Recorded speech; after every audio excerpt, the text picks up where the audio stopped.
नमस्कार, आप देख रहे हैं वेच1 न्यूज। मैं हूं आपके साथ पूजा सिंह। उत्तर प्रदेश से यूं तो आज कई बड़ी खबरें हैं और बड़ी खबर उनमें से है कि लखनऊ में वकीलों के अवैध चैंबर्स गिराए गए, उसके बाद थोड़ा माहौल तनावपूर्ण हुआ। एक खबर यह भी है कि गोरखपुर पहुंचे हैं मुख्यमंत्री योगी आदित्यनाथ। उन्होंने एक बार फिर से चुनाव के मंत्र को दोहराया जो खुद प्रधानमंत्री नरेंद्र मोदी ने दोहराया था। उन्होंने कहा था कि बूथ जीता तो चुनाव जीता। इसके अलावा कहीं ना कहीं सवाल ये भी उठ रहे हैं कि अब 8 दिन हो चुके, मंत्री बना दिए गए हैं, शपथ दिला दी गई है, लेकिन अब तक मंत्रिमंडल क्यों नहीं दिए गए? मंत्री बनाए जाने के बाद उन्हें मंत्रालय क्यों सौंपे नहीं गए हैं? ये तमाम चीजें सामने आई हैं और इस पर चर्चा करने के लिए हमारे साथ जुड़ गए हैं राजनीतिक विश्लेषक प्रोफेसर महेंद्र सिंह जी। प्रोफेसर साहब, आपका बहुत बहुत स्वागत है। बहुत बहुत धन्यवाद। जी जी, सबसे पहला सवाल तो यही है कि लखनऊ में वकीलों के अवैध चैंबर्स गिराए गए। हाई कोर्ट के आदेश के बाद ये चैंबर्स गिराए गए, लेकिन वहीं वकीलों ने हाई कोर्ट के फरमान को भी नहीं माना और वहां पर पत्थरबाजी की है। हालात थोड़े तनावपूर्ण हुए। एक क्विक रिएक्शन और पूरा ओवरव्यू इस खबर पर आपका जानना चाहूंगी। देखिए, करीब 240 जो है चैम्बर्स ऐसे थे और कुछ और जो है जगहें ऐसी थी जो अवैध तरीके से बनाई गई थी और जिसमें हाई कोर्ट ने स्पष्ट निर्देश दिए थे, आदेश दिए थे शासन को कि वो इन अवैध निर्माण का ध्वस्तीकरण करे। और उसी संदर्भ में जो है ये सारे निर्णय लिए गए हैं। और आज रविवार का दिन है जब अदालतें बंद रहती हैं, वैसे में कि किसी को कोई असुविधा ना हो, और ये किया गया। हाँ, निश्चित रूप से कुछ ऐसे तत्व हमेशा होते हैं जो सभी कानूनी जो कार्रवाई होती है उसमें बाधा उत्पन्न करने की कोशिश करते हैं। तो मुझे लगता है कि अगर कोई ये कहता है कि उनको कोई वकील ये कहता है कि उनको इसकी सूचना नहीं थी, तो ये और भी ज्यादा आप कहें कि खेदजनक है, क्योंकि ये हाई कोर्ट का ही आदेश है जिसके आदेश के पालन में सरकार जो है ये कार्य कर रही है। तो मुझे लगता है कि सभी को संवेदनशील होना चाहिए। हाँ, निश्चित रूप से जो दशकों से अवैध रूप से ये चैम्बर्स बना के उस पर काबिज थे, उनको इसको छोड़ने में दिक्कत होगी और यही वजह है कि वो तमाम तरीके की जो घटनाएं हुई हैं वो करने की कोशिश कर रहे हैं। लेकिन उत्तर प्रदेश सरकार ने बार बार ये साफ किया है कि कानून के ऊपर कोई नहीं है और उत्तर प्रदेश में कानून का राज है और उसके अनुसार कार्य हो रहा है। जी, अब एक बात और ये भी है कि जिस तरीके से हम बात लगातार कर रहे हैं कि 2027 में विधानसभा चुनाव होने हैं उत्तर प्रदेश के, उसको लेकर के अभी से तैयारियां शुरू हो गई हैं और इसी बीच गोरखपुर पहुंचे सीएम योगी आदित्यनाथ ने प्रधानमंत्री मोदी के मंत्र को फिर से दोहराया कि बूथ जीता तो चुनाव जीता। यानी कि जो ग्राउंड पर काम करने वाले कार्यकर्ता हैं उनमें एक अलख जगाया है या कहें उनमें एक ऊर्जा का संचार किया है कि भाई चुनाव आने वाले हैं, आप युद्ध स्तर पर एकदम से तैयार हो जाइए। वैसे तो ये माना जाता है कि बीजेपी हमेशा चुनावी मोड में रहती है और वेस्ट बंगाल का चुनाव जीतने के बाद तो वैसे ही उत्साह सातवें आसमान पर होगा, लेकिन इस मंत्र को दिया गया है सीएम योगी द्वारा। एक बार फिर से इसे कैसे देखते हैं?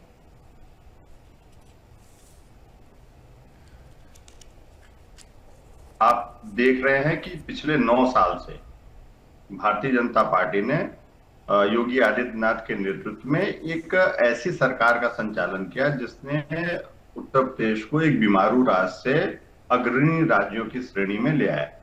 और एक राजनीतिक रूप से देखें तो आम जनमानस ने बार बार उनमें अपना विश्वास भी जताया, लेकिन 2024 में कुछ ऐसा हुआ जिससे लगता है कि नहीं, कुछ और भी करना बाकी है।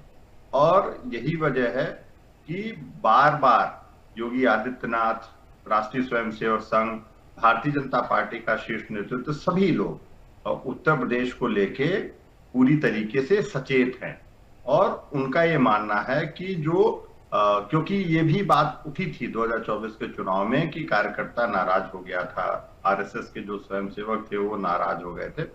तो ऐसे में इस बार 2027 क्योंकि अत्यंत महत्वपूर्ण है, क्योंकि उसी पे निर्भर होगा कि 2029 में राष्ट्र में क्या होता है। तो ऐसे में मुझे लगता है कि योगी आदित्यनाथ कार्यकर्ताओं का आह्वान कर रहे हैं कि वो इस विचारधारा में जो भी लोग उनकी प्रतिबद्धता है वो आगे आए, मेहनत करें, लोगों तक जो आम जनमानस है उसके लिए जो कल्याणकारी योजनाएं हैं उनका जो लाभ उनको दिया जा रहा है उसके बारे में सूचित करें। और एक पूरा वही फिर से नैरेटिव बनाए जाने की कोशिश की जा रही है जहां पे एक सबल्टर्न हिंदुत्व है, एक लाभार्थी वर्ग है, एक विकास की जो अवधारणा है और उसके साथ जो स्थानीय स्तर पे जो जातीय समीकरण साधने की कोशिश है। तो उसी रणनीति पे जो है योगी आदित्यनाथ चलते हुए दिखाई दे रहे हैं। जी, और अब उस सवाल पर आते हैं जो सवाल तमाम विपक्ष भी उठा रहा है और चर्चा का विषय भी बना हुआ है कि 8 दिन बीत चुके हैं, मंत्रियों को शपथ दिलवा दी गई है लेकिन अब तक उनके विभाग नहीं दिए गए हैं, उनके मंत्रालय सौंपे नहीं गए हैं। इसके पीछे आप क्या वजह मानते हैं? नहीं, देखिए, सबसे महत्वपूर्ण बात है कि योगी आदित्यनाथ के राजनीतिक रूप से चाहने वाले भी बहुत हैं और उनको न चाहने वाले भी बहुत हैं। और किसी भी बात को लेकर, छोटी सी छोटी बात को लेकर तमाम बड़ी बड़ी जो परिकल्पनाएं लोग अपने दिमाग में कर लेते हैं और उसको आगे बढ़ाए जाने की कोशिश की जाती है जो इनके विरुद्ध होता है। क्योंकि पार्टी के अंदर भी एक बड़ा खेमा है जो योगी आदित्यनाथ को राजनीतिक रूप से बर्दाश्त नहीं करना चाहता। तो ऐसे में मुझे लगता है कि भारतीय जनता पार्टी, आप देखिए केरल में पूर्ण बहुमत के बावजूद कांग्रेस को कितने दिन लगे मुख्यमंत्री चुनने में। तो ऐसे ही उत्तर प्रदेश में मंत्रिमंडल का बंटवारा 2-3 प्रमुख कारण है जो मुझे लगता है जिसकी वजह से लेकिन बीजेपी तो यही कहती है प्रोफेसर साहब कि हमारा कांग्रेस से कोई इस तरह का मुकाबला नहीं, वो परिवारवाद वाली जो है पार्टी है, हम लोग जो है संगठन वाले हैं, हम संगठन के हिसाब से चलते हैं। तो दोनों पार्टियों के अंदर के जो डिसीजंस होते हैं उन पर तो कोई कंपैरिजन कर नहीं सकता है। नहीं, मैं आपको फिर राजस्थान का उदाहरण देता हूं। जब भजनलाल मुख्यमंत्री बने तो तमाम, देखिए भारतीय जनता पार्टी में भी ऐसे तमाम उदाहरण हैं जिसमें विलंब होता है, लेकिन भारतीय जनता पार्टी में जो विलंब होता है उसके पीछे कोई कंफ्यूजन नहीं होता है, उसके पीछे कोई अड़चन नहीं होती है, उसके पीछे एक पूरी रणनीति होती है। मैं बताता हूं क्यों देरी हो रही। पहला कारण यह है कि किस प्रकार से जो निकाय हैं, जो आयोग हैं, उनके अभी अध्यक्षों के बारे में जो है निर्णय लेना बाकी है। इसके अलावा जो राज्य स्तर पे जो संगठन है, जो पंकज चौधरी की टीम है, उसको उस पे निर्णय लेना है। इसके अलावा जो क्षेत्रीय स्तर पे जो टीमें हैं, जिला इकाइयों का तो गठन हो गया लेकिन अभी क्षेत्रीय स्तर पे टीमों की घोषणा बाकी है। तो ये 3-4 फैक्टर्स हैं, क्योंकि इसके बाद बहुत विकल्प भारतीय जनता पार्टी के पास नहीं बचेगा, क्योंकि 8 महीने सिर्फ बचे हुए चुनाव के। तो ये सारे जो है सामंजस्य, जातीय क्षेत्रीय सामंजस्य बैठाने के बाद ही ये घोषणा हो सकती है। तो मुझे लगता है कि ये प्रमुख कारण है, बजाय उसके कि जो कारण जो है एक गॉसिप की तरह, एक मिस इन्फॉर्मेशन की तरह प्रस्तुत किए जा रहे हैं कि मतभेद है केंद्रीय नेतृत्व और योगी आदित्यनाथ में। मैं इन सब बातों को कतई नहीं मानता, क्योंकि ये बातें मैं 2017 से मतलब लाखों बार सुन चुका हूं, लेकिन मुझे ऐसा कोई बड़ा मतभेद होता हुआ नहीं दिखाई दिया कि जिससे जो वाकई लगे कि कोई मतभेद है। तो पहला कारण कि जो बहुत शक्तिशाली और निकाय हैं, आयोग हैं। दूसरा कारण जो राज्य इकाई का गठन करना है। तीसरा कारण जो क्षेत्रीय इकाई का गठन करना है। और इसके साथ ही सामंजस्य बैठा के जो क्षेत्रों को, जातियों को, अन्य वर्गों को पूरा प्रतिनिधित्व देना है। तो मुझे लगता है ये प्रमुख कारण है मंत्रिमंडल जो विभागों का बंटवारे में होने में देरी हो रही है, न कि कोई मतभेद है जैसा कई लोग इसकी चर्चा कर रहे हैं। जी, मतभेद की बात तो उठ ही रही है, लेकिन जब मंत्रालय देने हैं तो उस पर डिसीजन उसी वक्त क्यों नहीं लिया गया? क्योंकि हमने मंत्रिमंडल विस्तार में तो प्रोफेसर साहब देखा कि उन्होंने जो मंत्रिमंडल विस्तार किया है, जो 6 चेहरे आए हैं, प्रमोशन दिया है, उनमें तमाम क्षेत्रीय गणित भी ध्यान में रखा गया है, जातीय समीकरण भी ध्यान में रखे गए हैं, चुनावों को देखते हुए जितना मैक्सिमम पॉसिबल हो सकता है वो सब किया गया है। लेकिन फिर मंत्रालयों की बात कहां पर अड़ी हुई है? आप कह रहे हैं कि जी समय लगता है, बाकी भी और डिसीजन होने हैं, तो यही है कि पहले हम बात कर लेते उत्तर प्रदेश के जो प्रदेश अध्यक्ष हैं उनके चुनाव में विलंब होता है, उसके बाद अभी तक हम ये देख रहे हैं कि पंचायत चुनाव होने वाले हैं, उसका इंतजार सब कर रहे हैं कि कब होंगे, मामला जो है वो लटका हुआ है। उसके बाद मंत्रिमंडल विस्तार का मामला लटका हुआ था, वो अब तक लटका हुआ है, और अब यहां पर मंत्री बना दिए गए लेकिन मंत्रालय नहीं दिए गए हैं उनको, चुनाव आने में समय कम बचा हुआ है। तो ये उत्तर प्रदेश में ही देखने को मिल रहा है कि हर स्टेप पर कुछ ना कुछ अटका हुआ है, कुछ ना कुछ रुका हुआ है और देरी हो रही है। तो ये अपने आप में आप भी, मेरे को लगता है, इस बात से अग्री करते होंगे कि जब ये फ्रीक्वेंटली कोई चीज ऐसे होती है तो कहीं ना कहीं मैसेज जाता ही है तो कि केंद्र में और राज्य के अंदर कहीं ना कहीं क्लैश है, या कहें किसी भी एक निर्णय पर या एक मत नहीं हो पा रहे हैं किसी भी जगह जाकर के। नहीं, देखिए, निश्चित रूप से इसमें कोई दो राय नहीं है कि तमाम ऐसे मुद्दे होते हैं जहां पे केंद्रीय नेतृत्व और जो है राज्य सरकार का जो नेतृत्व है योगी आदित्यनाथ के बीच मतभेद है। इसके तमाम संकेत आते हैं और देखिए, इसी संकेतों का असर था कि भारतीय जनता पार्टी एकजुटता का संदेश 2024 में नहीं दे पाई, और इसी का नतीजा था जो एक बड़ा मुद्दा अरविंद केजरीवाल का, आपको जो बयान याद होगा कि ये जो है लोकसभा चुनाव के बाद योगी आदित्यनाथ को हटा देंगे। ये बड़ा मुद्दा था आम जनमानस के बीच में, और सिर्फ पूर्वांचल नहीं, ये पूर्वांचल से लेके मध्य उत्तर प्रदेश और पश्चिमी उत्तर प्रदेश में जो है भारतीय जनता पार्टी को नुकसान पहुंचाया इस मुद्दे।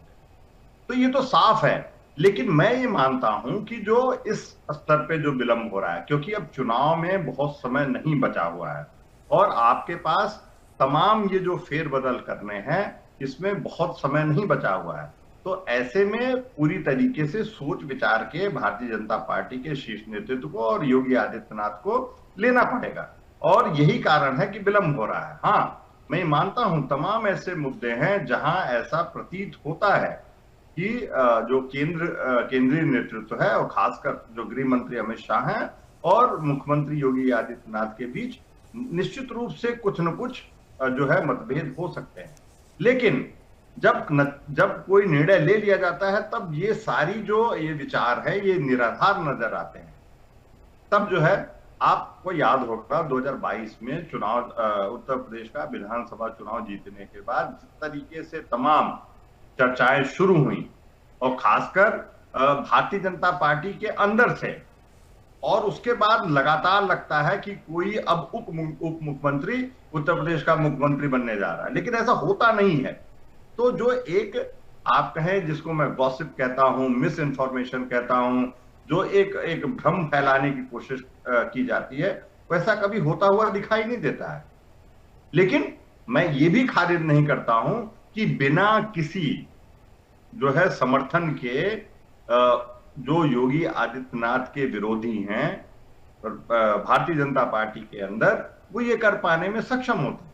लेकिन जहां पार्टी को लगता है कि हाँ ये विरोध पार्टी को नुकसान कर रहा है, वहां पे पार्टी खुद कड़े निर्णय लेती है। जिस तरीके से आपने देखा होगा कि जो ब्राह्मण विधायकों की एक बैठक हुई जिसमें पंकज चौधरी ने, जो प्रदेश अध्यक्ष हैं, उन्होंने एक कड़ा जो है संदेश दिया।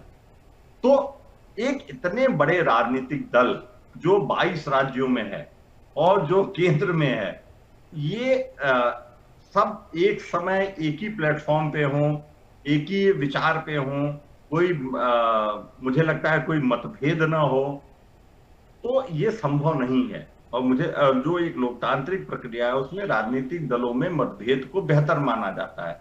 इसका मतलब आप सोच समझ के निर्णय ले रहे हैं, आप तमाम उसके परिणामों, उससे नफा नुकसान का आकलन करके निर्णय ले रहे हैं। तो ये मैं ये खारिज नहीं कर सकता हूं कि नहीं, कोई मतभेद नहीं है। जिस प्रकार से नितिन नवीन की जो है, जो राष्ट्रीय अध्यक्ष है, उनकी एक मीटिंग होती है उत्तर प्रदेश के एक बड़े नौकरशाह से और उस पर विवाद उत्पन्न होता है, जिस तरीके से योगी आदित्यनाथ की मीटिंग होती है केंद्रीय गृह मंत्री और भारतीय जनता पार्टी के मतलब आप कहें कि टॉप 2 में जो है अमित शाह से, और उसके बाद ये जो एक नौकरशाह की मीटिंग होती है, तो ये सबसे बड़े उस पे एक आप कहें कि लोगों के मन में भ्रम पैदा करने वाली मीटिंग है। मैं ये मानता हूं कि इस तरीके के राजनीतिक जो मुलाकातें हैं उसमें ब्यूरोक्रेसी की भूमिका नहीं होनी जी और ये अत्यंत खेदजनक है।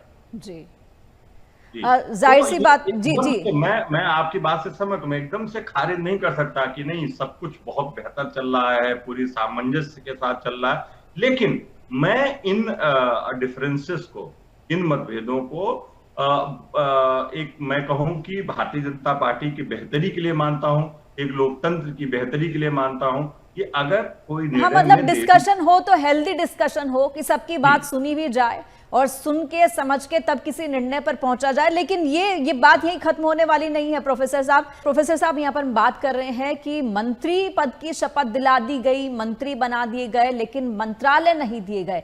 ये भी कहा जा रहा था कि जब मंत्रिमंडल विस्तार होगा उसके बाद उनको मंत्रालय भी दिए जाएंगे, कुछ मंत्रियों के मंत्रालय बदले जाने हैं वो भी बदले जाएंगे। इसके अलावा निगम और बोर्ड के अंदर जो पद खाली पड़े हुए हैं उनको भरा जाएगा। इसके अलावा एक बात यह भी थी कि नए प्रदेश अध्यक्ष की टीम की घोषणा भी की जाएगी तत्काल प्रभाव से। लिस्ट भी तैयार थी, लेकिन क्या माना जाए कि लिस्ट तैयार थी, लेकिन उस लिस्ट के ऊपर जो बनाई गई थी लिस्ट, उसके ऊपर पूरा केंद्रीय नेतृत्व और साथ ही साथ राज्य इकाई जो है वो भी आपस में सहमत नहीं थे। इसीलिए तमाम चीजें रुकी हुई हैं। सिर्फ एक मंत्रिमंडल विस्तार के बाद की हम बात नहीं कर रहे, ये और भी जो जगह खाली पड़ी है, प्रदेश अध्यक्ष का ऐलान तो कब का हो चुका है, लेकिन उनकी टीम अब तक नई जो है वो नहीं घोषित की गई है। ये तमाम चीजें हैं, तो ये क्लैश आप कहां देख रहे हैं, क्यों नहीं हो पा रहा? खुद जो है सीएम योगी दिल्ली आते हैं और गृह मंत्री अमित शाह से मुलाकात करते हैं, राष्ट्रीय अध्यक्ष नितिन नवीन जी से मुलाकात करते हैं, और शायद उनकी सीएम योगी की कल भी मीटिंग गृह मंत्री अमित शाह से हो सकती है। तो ये आप कैसे देखते हैं कि कहां पर हर्डल है, क्यों एक मत हुआ नहीं जा रहा जबकि चुनाव सर पर है? जबकि कहा जाता है कि जब चुनाव आने वाले होते हैं तो उससे पहले ही जो है पूरी तैयारी रखी जाती है, लेकिन ग्राउंड पर जब सेना लड़ने कैसे उतरेगी जब उसे पता ही नहीं होगा कि नेतृत्व किसका है उनके ऊपर? हाँ, देखिए वही मैं कह रहा हूं कि करीब अभी 8-9 महीने हैं चुनाव की घोषणा होने के। तो ऐसे में मुझे लगता है कि भारतीय जनता पार्टी पूरी तैयारी के साथ जो है चुनाव मैदान में उतरने जा रही है, और जो उसकी रणनीति रही है कि एक बार आपने निर्णय ले लिया तो वो पूरा जो है ऐसा हो कि सारे जितने भी उसके लाभ हानि, जितने भी आर्गुमेंट्स हैं, जितने भी पक्ष हैं विपक्ष हैं, वो सारे सोच समझने के बाद ही निर्णय लिया जाना चाहिए। तो ये देरी होती है। आप देखिए कि तमाम प्रदेशों के अध्यक्ष की घोषणा हो गई, लेकिन उत्तर प्रदेश में देरी हुई। उसके पीछे कई बार देखिए, उत्तर प्रदेश, हमें ये समझना होगा कि उत्तर प्रदेश किसी अन्य राज्य जैसा नहीं है। उत्तर प्रदेश एक अत्यंत राजनीतिक रूप से जटिल राज्य है, सामाजिक रूप से जटिल राज्य है। यहाँ तमाम क्षेत्रवाद है, यहाँ जातिवाद है, यहाँ जो है तुष्टीकरण है, यहाँ धर्म की राजनीति है। तो ऐसे में उत्तर प्रदेश के बारे में कोई भी निर्णय लेना किसी भी राजनीतिक दल के लिए जो है वो बहुत ही, मुझे लगता है, चुनौतीपूर्ण कार्य होता है। और तमाम ऐसे दल, देखिए आप अगर जल्दीबाजी में कोई निर्णय लेते हैं तो तमाम ऐसे आपको उदाहरण दिखेंगे कि वो जल्दीबाजी में लिए गए निर्णय से उस राजनीतिक दल का नुकसान हुआ है। तो भारतीय जनता पार्टी तो इसी में परंपरागत है कि वो किस प्रकार से सोच समझ के सभी जो है उसके चुनौतियों के बारे में सोचकर निर्णय लेती है। तो मैं ये नहीं मानता कि अभी 8-9 महीने बचे हुए हैं कि अगर मंत्रिमंडल के बंटवारे में थोड़ी देरी हो गई तो ये बहुत जो है सोच की बात है, या ये कोई ऐसा संदेश दे रहा है कि मतभेद है राज्य के नेतृत्व में और केंद्र के नेतृत्व में। मेरा ये मानना है कि ये सारी बातें जो है, जितनी मुझे जानकारी है, सारी बातें एक मिस इन्फॉर्मेशन है, ये गॉसिप है। लेकिन ये कहने के साथ ही मैं इसको कतई खारिज नहीं करता हूं कि योगी आदित्यनाथ के जितना राजनीतिक विरोधी भारतीय जनता पार्टी के अंदर है उससे कम भारतीय जनता पार्टी के बाहर है, मैं ये मानता हूं जी लेकिन हर जो है एक निर्णय के पीछे राजनीति देखना और केंद्र और राज्य के बीच नेतृत्व के बीच मतभेद देखना, मैं इससे सहमत नहीं।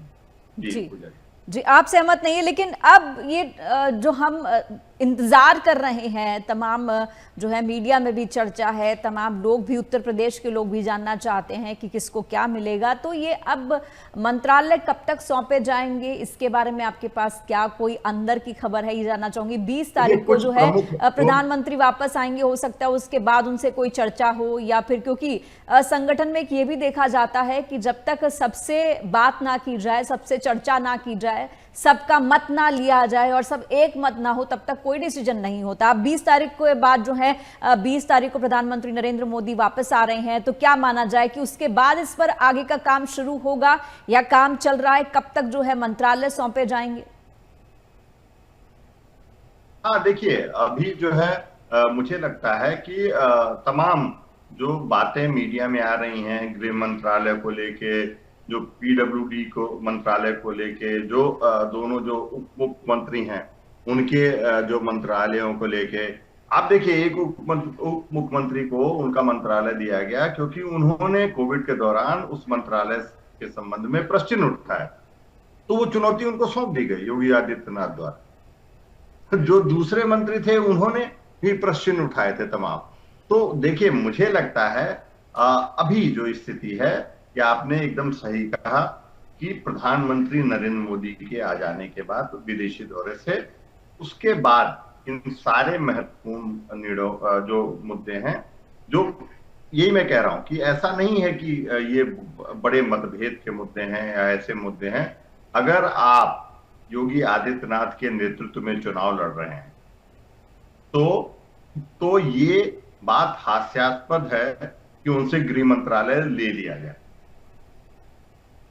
आप समझ रहे हैं कि कहीं पे भी मुख्यमंत्री के पास प्रधानमंत्री जैसी, हम लोग संविधान पढ़ते हैं, प्रधानमंत्री जैसी कोई बहुत प्रशासनिक शक्तियां नहीं है।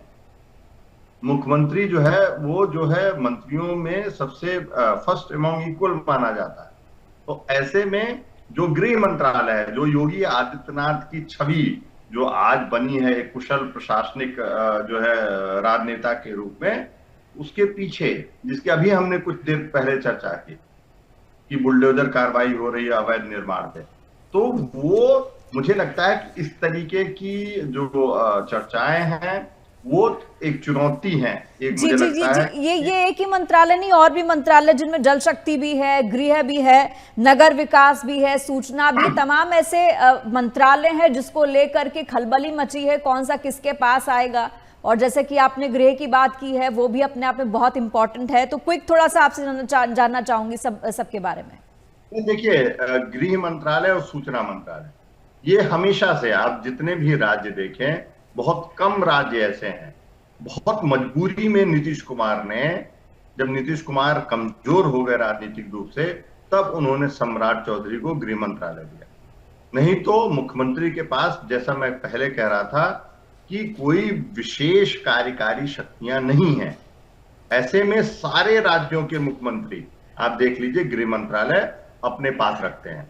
जब प्रधानमंत्री नरेंद्र मोदी गुजरात के मुख्यमंत्री थे तब भी गृह मंत्रालय उनके पास था, और वर्तमान गृह मंत्री अमित शाह वो उनके राज्य मंत्री थे, MOS होम। तो ऐसे में मुझे लगता है कि गृह मंत्रालय पे चर्चा करना, सूचना पे चर्चा करना, हाँ सूचना मंत्रालय दिया जा सकता है लेकिन केंद्रीय स्तर पे। राज्य में सूचना इतना महत्वपूर्ण होता है कि जो राज्य सरकार की उपलब्धियां हैं उसके बारे में उसको किस तरीके से जनसंचार के माध्यम से लोगों तक पहुंचा जाए, ये सूचना मंत्रालय का काम है। लेकिन मुझे लगता है सूचना मंत्रालय उतना विशेष नहीं है जितना गृह मंत्रालय है, क्योंकि पूरी की पूरी प्रशासनिक और जो है आप पुलिस, पूरी जो कानूनी व्यवस्था है वो गृह मंत्रालय के अंदर आती है। तो कोई भी गृह मंत्री, मुझे याद नहीं है फिलहाल इस समय जो भारत के किसी राज्य में गृह मंत्रालय जो है किसी मुख्यमंत्री के पास ना होके किसी अन्य मंत्री के पास है। जी बहुत बहुत शुक्रिया प्रोफेसर साहब। वक्त इतना ही है चर्चा के लिए। बहुत बहुत थैंक यू आपका हमसे जुड़ने के लिए, तमाम चर्चा के लिए।